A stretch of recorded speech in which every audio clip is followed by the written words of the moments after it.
नमस्कार दोस्तों, आज मैं आपके सामने Mahendra Kumar happy science Delhi branch से।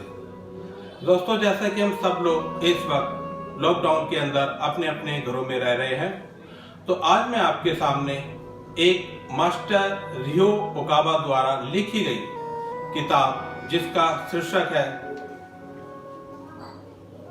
सूर्य के नियम। जी हाँ, इसका शीर्षक है सूर्य के नियम। इसके बारे में आपसे बात करना चाहूंगा।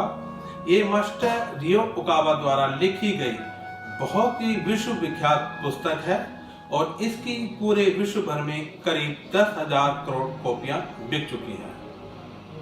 तो आज मैं इस किताब में एक अध्याय आप लोगों के साथ साझा करना चाहता हूं। ये है पेज नंबर 54, जिसका शीर्षक है अभिभावक आत्माओं और मार्गदर्शक आत्माओं का तंत्र। धर्म जगत में मास्टर कावर लिखते हैं, धर्म जगत में लोग प्राय अभिभावक आत्मा और मार्गदर्शक आत्माओं जैसे शब्दों का प्रयोग करते हैं। अभिभावक आत्मा शुरू करते हुए मैं इन शब्दों की व्याख्या करना चाहता हूँ। लोग प्राय ऐसा मानते हैं कि प्रत्येक व्यक्ति के पास एक अभिभावक आत्मा होती है और यदि अभिभावक आत्मा सत्य है तो व्यक्ति का जीवन प्रगति करेगा, लेकिन यदि अभिभावक आत्मा कमजोर है तो उस व्यक्ति को दुर्भाग्य का सामना करना पड़ सकता है। निश्चित ही अभिभावक आत्माओं का अस्तित्व है।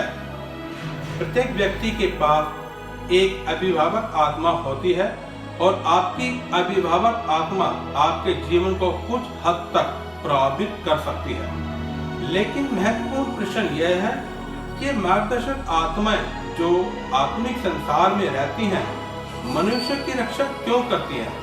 अब इस समय इस रहस्य पर से पर्दा हटाने का समय आ गया है।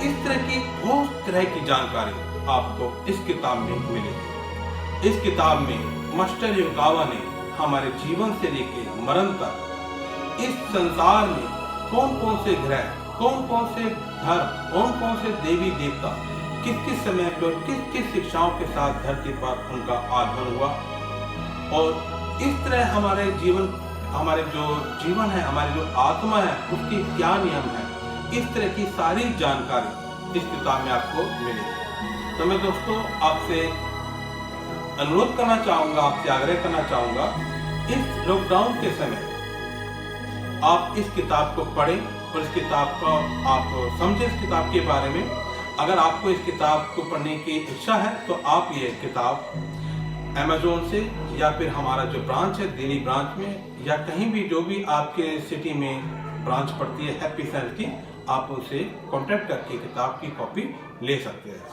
तो दोस्तों, मैं यहाँ पर ही इस सेशन को समाप्त करता हूँ और आप लोगों से फिर एक बार आग्रह करता हूँ, प्लीज़ एक बार इस किताब को अवश्य पढ़ें। यकीन मानिए, ये किताब पढ़ने के बाद आपके मन में बहुत सारे समाधान और बहुत सारे हो सकता है आपको कुछ जानने की इच्छा जागृत होगी। तो मैं आपके सामने महेंद्र कुमार आज हैप्पी साइंस के बारे में एक किताब जिसका शीर्षक था सूर्य के नियम लेके आया और आगे भी मैं इसी तरह से आपको एक एक किताब से रूबरू कराता हूँ।